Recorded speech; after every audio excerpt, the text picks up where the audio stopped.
Stay a while and listen as I explain why Anzac Day is so important. First of all, what is an Anzac? Anzac stands for the Australian and New Zealand Army Corps. They are a group closely related to the men that fought in the First World War, specifically at Gallipoli, and nowadays they are a recurring name that appears in some fights that Australia and New Zealand are in. Why is it that we have such a respect for them, though? Well, first of all, I'm going to have to start by putting things into perspective. At the time of the First World War, Australia had fought some fights with other countries. We had fought alongside Mother England and with the Yank Americans. However, it wasn't really until the fight at Gallipoli that Australia and New Zealand had kind of fought their own fight and won. So what happened exactly? Well, leaving out specific times, on the 25th of April in 1915, Australia arrived by boat at roughly midnight at Beach X, which is soon to be known as Anzac Cove.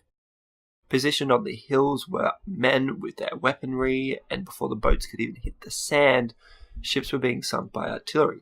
At this point, though, which I really have to commend, the men just jumped out of the boats and ran for it.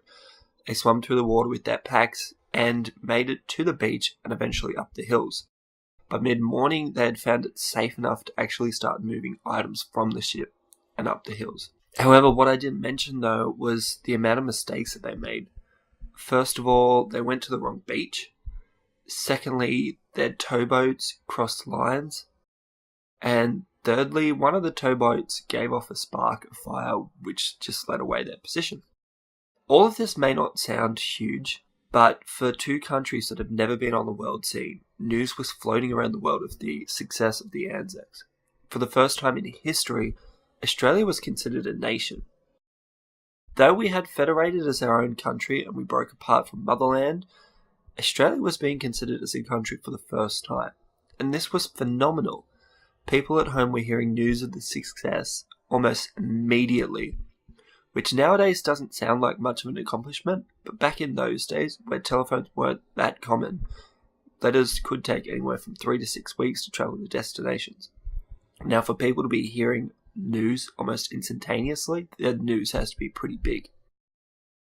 So, it may not seem like much today. We kind of live in a time and location where we're lucky enough not to be faced with war. However, the legacy of the Anzacs created does live on, so lest we forget.